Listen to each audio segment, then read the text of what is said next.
Hello guys, welcome back তোমাদের favourite channel ওটাকু কোয়েস্টে। আজ আমরা দেখব ব্ল্যাক ক্লোভারের পার্ট 30। তো যেমনটা আমরা আমাদের আগের পার্টে দেখেছিলাম কিভাবে আস্তা, নিরো, নোয়েল, চার্মি, লিও, মিমোসা, ক্যাপ্টেন রিল আর ক্যাপ্টেন শার্লিপের হার্ট কিংডমে 6 মাস কেটে যায় অত্যন্ত কঠিন ট্রেনিং করতে করতে। আর এরা এতটা কঠিন ট্রেনিং শুধু এই কারণেই করছিল যাতে এরা দ্য ডার্ক ট্রায়াডের জেনন, ডান্টে আর ভ্যানিকাকে হারাতে পারে, যাদের কাছে আস্তার মতোই একটা অত্যন্ত ভয়ঙ্কর ডিমন্সদের পাওয়ার আছে, যেটা ব্যবহার করে এরা পুরো দুনিয়া দখল করছিল। আর এদের পরের নিশানা ক্লোভার কিংডম আর হার্ট কিংডম।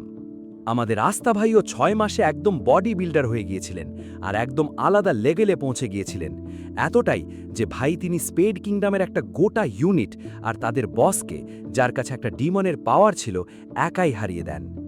এরপর আমরা র্যালফকে দেখেছিলাম যে কোনোভাবে স্পেড কিংডমের সোলজার থেকে বেঁচে স্পেড আর ক্লোভার কিংডমের মাঝখানের অত্যন্ত ভয়ঙ্কর ম্যাজিক রিজন পার করে এখানে হেজ ভিলেজে চলে আসে, আস্তার নিরোর চার্চের কাছে, যেটা সিস্টার লিলি দেখে ফেলে।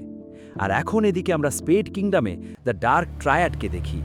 ভাইয়া, যে ফোর্ট্রেস আমরা হার্ট কিংডমের দিকে পাঠিয়েছিলাম সেটা হার্ট কিংডম থামিয়ে দিয়েছে আর হয়তো ভ্যাসকে মেরেও ফেলেছে। ভাইয়া, এখন আর কতটা অপেক্ষা করব আমরা তাদের অনেক সময় দিয়ে দিয়েছি স্ট্রং হওয়ার জন্য। আমার এখন বোর লাগছে। ঠিক তখনই দ্য ডার্ক ট্রায়াডের লিডার আর এদের দুজনের বড় ভাই ডান্টে বলে, ঠিক বলেছ ভ্যানিকা, আমি হয়তো সত্যি কিছুটা বেশি সময় দিয়ে দিয়েছি ওদের, কিন্তু কোনো ব্যাপার না। শিকার যদি শক্তিশালী না হয় তাহলে শিকার করায় মজা আসে না। জেনন, ভ্যানিকা, তৈরি হয়ে যাও, আমরা শিকারে যাচ্ছি। এদিকে আমরা সিস্টার লিলি আর র্যালফকে দেখি, আর র্যালফ শুধু একটাই জিনিস বারবার বলছিল, সেটা হলো ইউনোর নাম। কে জানে কেন। এরপর এদিকে হার্ট কিংডমে আমরা এদের দেখি। গাজা, চলো না একটু লড়াই করি। হ্যাঁ চলো, আজ আমরা দুজন মিলে তোমাকে হারিয়েই দেব গাজা। ঠিক তখনই একজন মহিলা তাড়াতাড়ি দৌড়ে ভেতরে আসে আর হাঁপাতে হাঁপাতে বলে, তাড়াতাড়ি আমাদের কিছু করতে হবে, লোরো ফরেস্টে চার্মি আনকন্ট্রোলেবল হয়ে গেছে। যদি আমরা তাকে না থামাই তাহলে সে পুরো লোরো ফরেস্টটাই নিগেল অ্যানিমেল ফলোয়ার্সদের সাথে খালি করে দেবে। কি? ঠিক আছে, আমি চার্মি সানপাইকে গিয়ে থামাচ্ছি, আপনি চিন্তা করবেন না কুইন লোরো পেচিকা। আর আস্থা তখনই চার্মির দিকে বেরিয়ে যায়। এরপর এদিকে আমরা চার্মিকে দেখি যে একটা চার মিনার হয়ে গিয়েছিল। ভাই, এটা দেখেই আস্থা একদম ভয় পেয়ে যায়। আর ভাই, সে নিজের ম্যাজিক শিপের সাহায্যে আরও বেশি গিলছিল, আর যদি তাকে না থামানো হতো তাহলে সে এদের সবার পুরো রেশানো খালি করে দিত। পোর্ট্রফ চার্মিকে থামানোর চেষ্টা করে, কিন্তু তার ম্যাজিক চার্মিকে থামাতেই পারছিল না, কারণ চার্মির শেপ তো ক্লাউডসের তৈরি, তাই না? তাহলে আমিও আপনাকে সাহায্য করি স্যার পোর্ট্রফ। কিন্তু এবারও তার ম্যাজিক শিপ আর চার্মিকে থামাতে পারছিল না। এই পুরো জঙ্গলটাই আমাদের। কিন্তু ঠিক তখনই সঠিক সময়ে ওই দেখো ক্যাপ্টেন রিল সেখানে চলে আসে। আর ভাই এই 6 মাসে বেশ স্ট্রং হয়ে গিয়েছিল, আর সে সাথে সাথেই নিজের পেইন্ট ম্যাজিক আর হার্ট কিংডমের স্পেল টেকনিক ব্যবহার করে চার্মির ক্লাউডশিপকে জমিয়ে দেয়। এরপরেই দুজন একসাথে মিলে কোনোভাবে চার্মিকে থামিয়ে দেয় আর এদের সবার খাবার বাঁচিয়ে ফেলে। চার্মি সানপাই, আপনাকে একটু কন্ট্রোল করতে হবে, না হলে আপনি কোনোদিন ফেটে যাবেন। সরি আস্তা। আর রিল, তোমরা তো খুব স্ট্রং হয়ে গেছো ইয়ার। হ্যাঁ, আমার জানা আছে আস্থা, আর আমি এতটা স্ট্রং শুধু এই কারণেই হচ্ছি যাতে যখন আমি আবার আমার সোলমেটের সাথে দেখা করি তখন আমি তাকে ইমপ্রেস করতে পারি। কিন্তু জানি না সেই সুন্দরী মেয়েটার সাথে আমার আবার কবে দেখা হবে। এটা দেখে আস্তার মাথায় ঘণ্টা বেজে যায়, কারণ তার তো জানা আছে যে ছবিটা রিল বানিয়েছে সেটা আসলে চার্মি। ওই রিল, এই মেয়ে, এটা তোমার সোলমেট, এটা তো চার্মি। হ্যাঁ, পাগল হয়ে গেছো নাকি আস্থা? কোন অ্যাঙ্গেল থেকে তোমার এই মেয়েটাকে তোমার চার্মি মনে হচ্ছে? হ্যাঁ ঠিক তো আস্থা, আমি এই মেয়ের চেয়ে অনেক সুন্দরী, কিন্তু চার্মি সানপাই। এরপর এদিকে আমরা এদের দেখি। গাজা স্যার, আপনি তো রোজ রোজ আরও বেশি স্ট্রং হয়ে যাচ্ছেন। হ্যাঁ, কারণ তোমাদের ট্রেনিং দিতে দিতে আমারও রোজ রোজ ট্রেনিং হচ্ছে, কিন্তু এটুকু যথেষ্ট হবে না স্পেড কিংডমকে থামানোর জন্য। আমাদের আরও স্ট্রং হতে হবে। এবার এসো। আর এরাও ভাই রোজ রোজ এমন ভয়ঙ্কর ট্রেনিং করছিল যাতে এরা স্পেড কিংডমকে থামাতে পারে। এরপর এদিকে আমরা এদের দেখি। আর লড়ো পেচিকারও ভেতরে ভেতরে অনেক ভয় লাগছিল, কারণ এই সব ক্লোভার কিংডমের মানুষ তার বন্ধু হয়ে গিয়েছিল, আর সে চায় না তাদের কেউ এই স্পেড কিংডমের সাথে যুদ্ধে হারিয়ে যাক।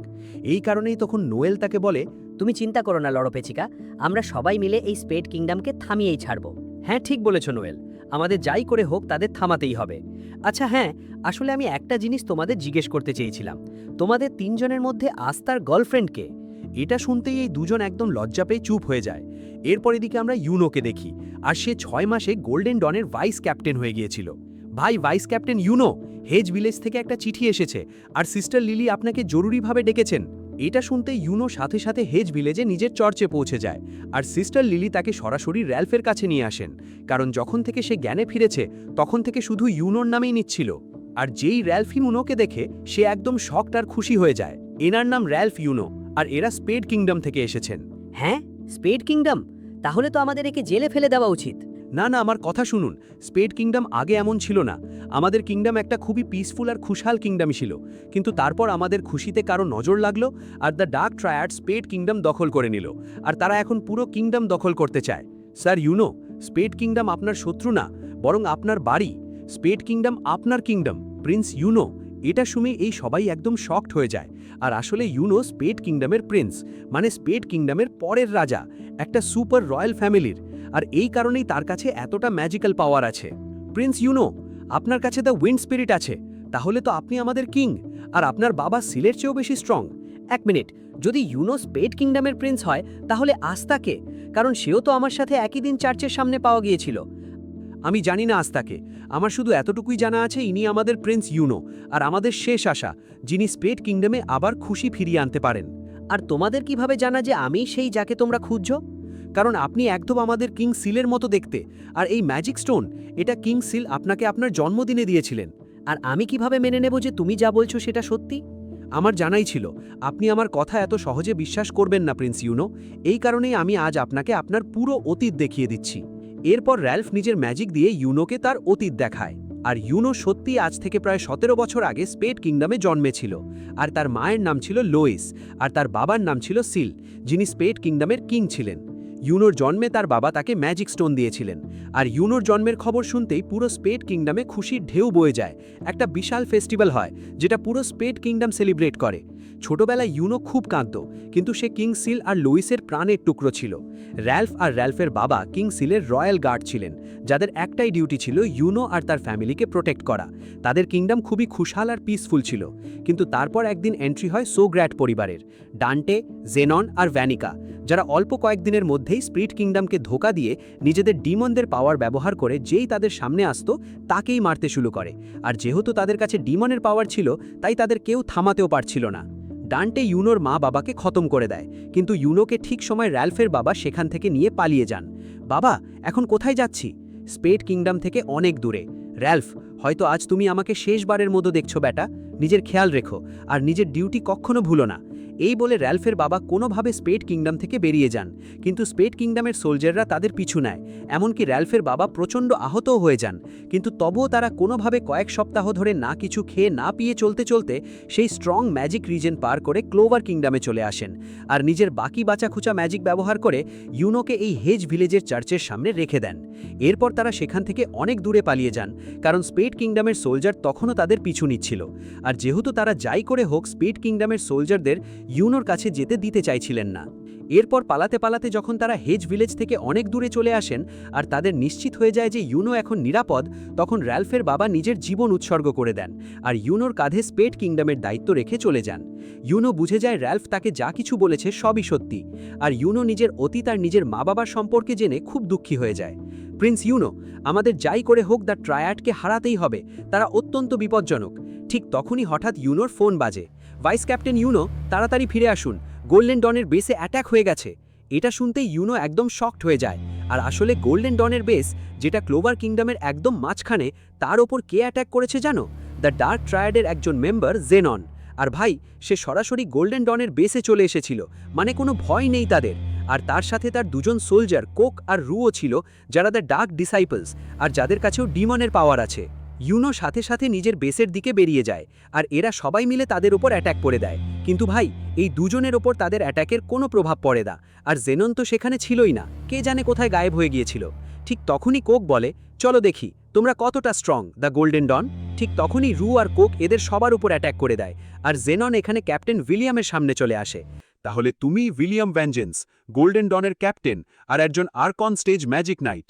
আর উইলিয়াম একে দেখতেই বুঝে যান জেননকে একা হারানো যাবে না। থামো, দূরে থাকুন ক্যাপ্টেন উইলিয়াম থেকে। না অ্যালকেডর, লড়ো না, আর বাকি সবাইকে নিয়ে এখান থেকে বেরিয়ে যাও তাড়াতাড়ি। এখন অনেক দেরি হয়ে গেছে ভেঞ্জেন্স, তোমার ছাড়া এখানে আর কেউ জীবিত বাঁচবে না। এর কিছুক্ষণ পর ইউনো এখানে এসে পৌঁছায় আর যা দেখে তার পায়ের নিচে জমিন সরে যায়। পুরো গোল্ডেন ডন বেস তছনছ হয়ে গিয়েছিল আর পুরো স্কোয়াড হেরে গিয়েছিল। অর্ধেকের বেশি মানুষ মারা গিয়েছিল আর এত সব তাবাহি শুধু এই দুজন মানুষই করেছিল। ওহ, তুমি বেশ দেরি করে ফেলেছ। ঠিক তখনই ইউনো সাথে সাথে রাগে নিজের স্পিরিট ডাই ফর্মে ট্রান্সফর্ম হয়ে যায় আর বলে, যা তুমি করেছ তার জন্য তোমাকে মরতে হবে। আর কে মারবে আমাকে? তুমি? এরপর এই দুজনের মধ্যে লড়াই শুরু হয়ে যায় আর কোকের ওপর ইউনোর স্পিরিট স্টর্মের কোনো প্রভাবই পড়ে না। আর আসলে কোক আর রু নিজেদের ডিমানের মাত্র 40% পাওয়ার ব্যবহার করতে পারত। আর তবুও ভাবো তারা কতটা স্ট্রং, কারণ ভাবো ভাই, এরাই একা এতগুলো গোল্ডেন ডন মেম্বারকে খতম করে দিয়েছিল। আর শুধু তাই না, এরা ইউনোর ওপরও ভারী পড়ছিল, কিন্তু শেষে কোনোভাবে ইউনো নিজের স্পিরিট সোর্ড ব্যবহার করে কোককে খতম করে দেয়। এরপর এদিকে আমরা রুকে দেখি, আর সেও নিজের ডিমন পাওয়ারের সাহায্যে অনেক গোল্ডেন ডন মেম্বারকে খতম করে দিয়েছিল আর ক্লাউসকেও মেরে ফেলতেই যাচ্ছিল। কিন্তু ঠিক তখনই ইউনো নিজের উইন্ড টর্নেডো ব্যবহার করে কোনোভাবে ক্লাউসকে বাঁচিয়ে নেয় আর তার ধোঁয়া সরিয়ে দেয়। একজন উইন্ড ম্যাজিক ইউজার, এবার মজা আসবে। ঠিক তখনই সে নিজের ডেমন স্মোক ব্যবহার করে ইউনোকে ধরে ফেলে আর ইউনোকে খতম করতেই যাচ্ছিল, আর এতে ইউনো বাঁচতে পারত না। কিন্তু ঠিক তখনই সময় মতো বেল সেখানে চলে আসে আর রুকে নিজের আন্ডার অ্যাটলাসে ধরে ফেলে, যার কারণে সে ঠিকমতো নিজের ম্যাজিক ব্যবহার করতে পারছিল না। আর ক্লাউস তখনই নিজের বাকি পাওয়ার ব্যবহার করে রুকে খতম করে দেয়। আর এই তিনজন ভাই একদম শকড হয়ে যায় যে আসলে রু আর কোক এতটা স্ট্রং কিভাবে ছিল। আর যদি এরা এতটা স্ট্রং ছিল, তাহলে যারা মেইন দ্য ডার্ক ট্রায়েড তারা কতটা স্ট্রং হবে। ঠিক তখনই হঠাৎ তাদের ওপরের ছাদটা ফেটে যায় আর তারা দেখে তাদের সামনে ক্যাপ্টেন উইলিয়ামকে জেনন একটা শিকারের মতো ধরে রেখেছে। ক্যাপ্টেন উইলিয়াম প্রচণ্ড আহত ছিলেন, এতটা যে তিনি অজ্ঞান হয়ে গিয়েছিলেন। এই সবার বিশ্বাসই হয় না যে একজন মানুষ তাদের এতটা স্ট্রং ক্যাপ্টেন উইলিয়ামকে এত সহজে হারিয়ে দিয়েছে। ওহ, তোমরা তো কোক আর রুকে হারিয়ে দিয়েছ। যাই হোক, এরা তো খুবই দুর্বল ছিল। ঠিক তখনই বেল বলে, ইউনো, তাড়াতাড়ি স্পিরিট ডাইভে ট্রান্সফর্ম হও, এই লোকটা খুবই বিপজ্জনক। ঠিক তখনই জেনন এদের সবার ওপরও নিজের বোন ম্যাজিক দিয়ে অ্যাটাক করে দেয়, যেটা প্রায় আনস্টপেবল আর অত্যন্ত ফাস্ট। ইউনো তো কোনোভাবে নিজের স্পিরিট সোয়ার্ড দিয়ে জেননের অ্যাটাক আটকে দেয়, কিন্তু এই দুজন তার অ্যাটাক আটকাতে পারে না আর প্রচণ্ড আহত হয়ে যায়, এতটা যে তাদের বাঁচা এখন অসম্ভব ছিল। ইউনোর প্রচণ্ড রাগ হয়ে যায়, কিন্তু ভেতরে ভেতরে তার ভয়ও লাগছিল। সে ফুল স্পিডে নিজের স্পিরিট সোয়ার্ড দিয়ে জেননের ওপর অ্যাটাক করে দেয়, কিন্তু জেননকে ছুঁতেও পারে না। ঠিক তখনই জেনন তাকে বলে, তো এটা তোমার ফুল পাওয়ার? হ্যাঁ, এবার আমি তোমাকে একটু আমার পাওয়ার দেখাই। ঠিক তখনই জেনন নিজের ডেমনকে ইউনোর সামনে দেখায়, যেটা দেখতেই ইউনোর যেন নিঃশ্বাস আটকে যায়। আমি মেনে নিচ্ছি তুমি স্ট্রং, কিন্তু আমার সামনে তুমি কিছুই না। ঠিক তখনই জেনন ইউনোর ওপর তার প্রথম আর ফাইনাল আঘাত করে। কিছুক্ষণ পর র্যালফ ফুল স্পিডে গোল্ডেন ডনের বেসে চলে আসে, যেটা পুরো তছনছ হয়ে গিয়েছিল। চারদিকে শুধু নীরবতা ছিল, যেন র্যালফ কোনো কবরস্থানে চলে এসেছে। র্যালফের কানে শুধু একটাই আওয়াজ আসছিল, সেটা হলো বেলের কান্না, আর সেটাও ধীরে ধীরে হারিয়ে যাচ্ছিল, কারণ ইউনো ধীরে ধীরে মরে যাচ্ছিল। আর র্যালফ এখন আর কিছুই করতে পারছিল না, তার বুঝেই আসছিল না এখন সে কি করবে। কিন্তু ঠিক তখনই হঠাৎ পুরো গোল্ডেন ডন বেসটা জ্বলজ্বল করতে শুরু করে। আর আসলে ক্যাপ্টেন উইলিয়াম এত সহজে হেরে গিয়েছিলেন কারণ তিনি তার পুরো মনোযোগ আর ম্যাজিক এনার্জি এই হিলিং স্পেল বানাতে লাগিয়ে দিয়েছিলেন, যেটা কিছুক্ষণ পর অ্যাক্টিভেট হয়ে যায়, যার কাজ ছিল যত মানুষ সেখানে ছিল তাদের সবাইকে পুরোপুরি হিল করা। আর আসলে ক্যাপ্টেন উইলিয়াম নিজেকে তাদের স্কোয়াডের জন্য স্যাক্রিফাইস করে দিয়েছিলেন। আর ক্যাপ্টেন উইলিয়ামের এই স্পেল যত মানুষ আহত ছিল তাদের সবাইকে হিল করে আবার জীবিত করে দেয় আর তাদের জীবন বাঁচিয়ে নেয়। বেল প্রচণ্ড খুশি হয়ে যায় ইউনোকে আবার জীবিত দেখে। ক্লাউস, হেইল, ডরোথি, বেল আর অনেক মানুষ বেঁচে যায়, কিন্তু অনেক মানুষ বাঁচতে পারেনি, যেমন হ্যামন আর প্রায় অর্ধেকের বেশি গোল্ডেন ডন স্কোয়াড, কারণ তারা সবাই আগেই মারা গিয়েছিল। আর ক্যাপ্টেন উইলিয়ামকে জেনন নিজের সাথে কিডন্যাপ করে নিয়ে যায়। ইউনো নিজের ওপর প্রচণ্ড রাগ হয়ে যায়, তার নিজের ওপর প্রচণ্ড রাগ হচ্ছিল যে সে এতটা দুর্বল যে সে জেননকে ছুঁতেও পারেনি। আর এসব হওয়ার আধ ঘন্টা আগে এদিকে আমরা ব্ল্যাক বুলসের বেসে দেখি, আমি ফিরে এসেছি তোমাদের সবার জন্য গিফট নিয়ে। কিছু খাওয়ার জন্য আনোনি তুমি, আস্তা? ওগুলো সব ওখানে হার্ট কিংডমে পাওয়া যায় না ভেনেসা সানপাই। ওই আস্তা, তুমি ফিরে এসেছো ভালো, কিন্তু আমার বোন মেরির থেকে দূরে থাকবে, না হলে আমি তোমাকে মেরে ফেলবো। মেরে ফেলবো থেকে মনে পড়ল, গর্ডেন সানপাই এখনো আসেনি? না, ও এখনো নিজের ফ্যামিলির সাথে ট্রেনিং করছে, আর হেনরি সানপাই খুব ক্লান্ত থাকে, কারণ এখন এখানে বেশি মানুষ নেই আর চার্মিও নেই যে হেনরি তার ম্যাজিক ফুড থেকে নিজের ম্যাজিক ভরে নিতে পারে। চার্মি থেকে মনে পড়ল, তোমাদের জানা আছে চার্মি সানপাই পুরো একটা জঙ্গল খেয়ে ফেলতে যাচ্ছিল? কি সত্যি? কিন্তু ঠিক তখনই হঠাৎ হেনরি উঠে দাঁড়িয়ে জোরে চিৎকার করে। আর তখনই সবাই লক্ষ্য করে ভাই তাদের পুরো ব্ল্যাক বুল বেসটাই হাওয়ায় ছিল, আর তাদের সামনে উঠছিল দ্য ডার্ক ট্রায়াডের লিডার দান্তে। মনে হচ্ছে ইয়ামি সুকেহেরো এখানে নেই। কোনো ব্যাপার না, ততক্ষণ আমি তোমাদের সাথে একটু খেলে নিই। ব্ল্যাক বুলস, হেনরি আর গাউছে সাথে সাথে তার উপর অ্যাটাক করে দেয়।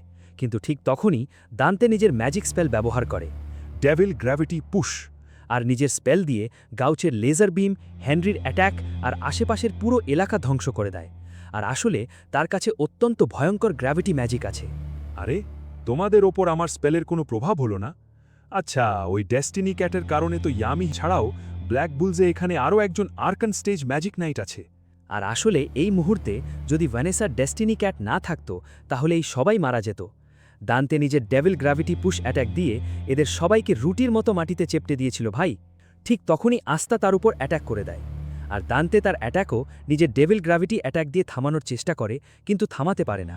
আর এতে বুঝে যায় আস্থার কাছে অ্যান্টি ম্যাজিকের পাওয়ার আছে, যেটা হয়তো এমন একটা পাওয়ার যেটা দান্তের বিরুদ্ধে একটু চান্স আছে।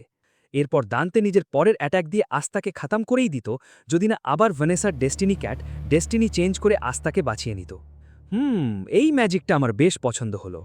ঠিক তখনই দান্তে আস্থাকে ডজ করে সরাসরি ব্ল্যাক বুল স্কোয়াডের ভেতরে ঢুকে যায়, আর আস্থাকে নিজের গ্র্যাভিটি ম্যাজিক দিয়ে মাটিতে আছাড়ে ফেলে। তুমি সেই যার কাছে এই ডেস্টিনি ক্যাট ম্যাজিক আছে। হ্যাঁ, শুধু তোমার ম্যাজিকই নয়, তুমিও নিজে অনেক দারুণ। আর ভ্যানেসা প্রচণ্ড ভয় পেয়ে যায়। কিন্তু ঠিক তখনই আস্থা নিজের ডেমান ফর্মে চলে যায় আর দান্তের ওপর অ্যাটাক করতে শুরু করে। আরে, তো তোমার কাছেও ডিমানের পাওয়ার আছে। ভালো হলো, এবার মজা আসবে। আস্থা দান্তের ওপর নিজের সুপারফাস্ট ব্ল্যাক মিটিওরাইট অ্যাটাক দিয়ে অ্যাটাক করছিল, কিন্তু দান্তে আস্থাকে বাচ্চাদের মতো ডজ করে দিচ্ছিল। ভাই, আস্থার বিশ্বাসই হচ্ছিল না দান্তে এতটা ফাস্ট কিভাবে। আর আসলে দান্তে নিজের গ্র্যাভিটি ম্যাজিক ব্যবহার করে কিছুটা বেশি ফাস্ট হয়ে যায়, উইজার্ড কিংয়ের চেয়েও বেশি ফাস্ট। কিন্তু ঠিক তখনই গাউচে নিজের ম্যাজিক আই ব্যবহার করে আস্থায়ের অনেকগুলো ক্লোন বানিয়ে দেয়, আর এই সব ক্লোন দান্তের ওপর অ্যাটাক করে দেয়, যেগুলো দান্তে ডজ করতে পারছিল না। এই কারণেই তখন দান্তে নিজের মাত্র 50% ডিমানের পাওয়ার ব্যবহার করে, আর এতগুলো আস্থায়ের অ্যাটাক পুরো স্পেসটাই ওয়ার্ক করে ডজ করে দেয়। আস্থারও তো বুঝে আসেনি ডান্টে এটা কিভাবে করল, কিন্তু ঠিক পরের মুহূর্তেই আস্থা লক্ষ্য করে সে মাটিতে আছে আর নড়তেই পারছে না, ডান্টের ডিমন গ্র্যাভিটি প্রেশারের কারণে। ঠিক তখনই ডান্টে তাকে বলে, বাইরে এসো ডিমন, আমার তোমার সাথে কথা বলতে হবে, এই ছেলেটার সাথে না। দূরে থাকো আমার থেকে। মনে হচ্ছে তোমার ভেতরের ডিমন খুবই ভীতু আর দুর্বল বাচ্চা, এই কারণেই সে ভয়ের চোটে বাইরেই আসছে না। তো কেননা তুমি আমাদের সাথে হাত মিলিয়ে নাও, শেষে তোমার কাছেও তো আমাদের মতোই একটা ডিমনের পাওয়ার আছে। কিন্তু ঠিক তখনই আস্থা বলে, না, আমি তোমাদের মতো একটা ডিমন না, বরং একজন মানুষ, সেই মানুষ যে তোমাদের সব ডিমনকে থামাবে। এমন নাকি? ঠিক তখনই ডান্টে নিজের এই অ্যাট্যাক দিয়ে আস্তাকে আবার খতমই করে দিত, যদি না আবার ভ্যানেসার ডেস্টিনি ক্যাট আস্তাকে বাঁচিয়ে নিত। এবার তুমি আমাকে রাগিয়ে দিচ্ছ আমার জান। ঠিক তখনই ডান্টে নিজের 60% ডেভিল পাওয়ার ব্যবহার করে আর ভ্যানেসার ডেস্টিনি ক্যাটকে গায়েব করে দেয়। ভ্যানেসা একদম ভয় পেয়ে যায় আর বুঝে যায় এরা সবাই মিলেও ডান্টেকে হারাতে পারবে না। আর যেহেতু ভ্যানেসার ডেস্টিনি ক্যাটও এখন চলে গিয়েছিল, তাই ডান্টে নিজের পরের অ্যাট্যাক দিয়ে সহজেই পুরো ব্ল্যাক বুলসের বেসটাই তছনছ করে দেয়।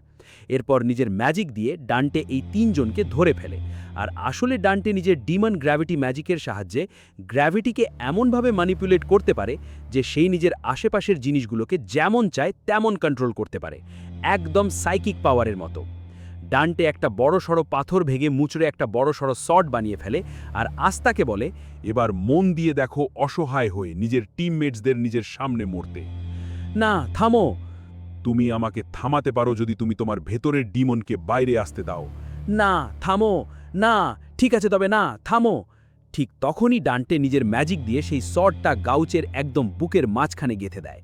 এটা দেখতেই আস্থা পাগল হয়ে যায় আর তার ভেতরের ডিমন বাইরে বেরিয়ে আসে আর ডান্টের উপর নিজের শট দিয়ে অ্যাট্যাক করে দেয়।